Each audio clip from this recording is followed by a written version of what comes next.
This is the Kuchi tunnel system. So while the Americans were blasting the crap out of the surface of the ground, this is just about 50 kilometers or 35 miles or so outside of Saigon.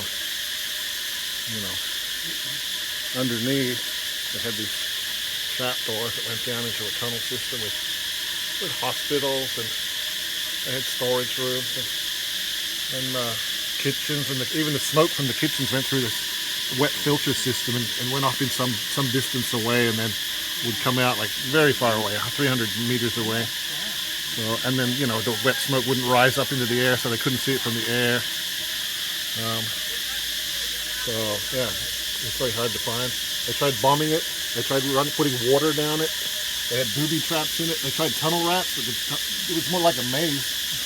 The tunnel rats couldn't find their way through it. They had water wells. There was even places that were deliberately narrow so that only skinny Vietnamese could get through. They had various levels so the bombs couldn't get through it.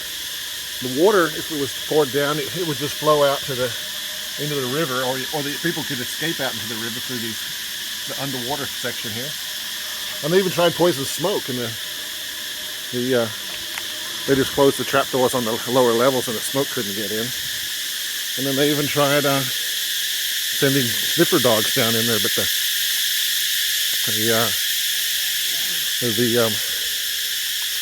the Viet Cong would sneak up into the American military bases during the nighttime and steal their shampoo and cologne and so on, and so they would smell like the Americans, so the dogs wouldn't chase after them.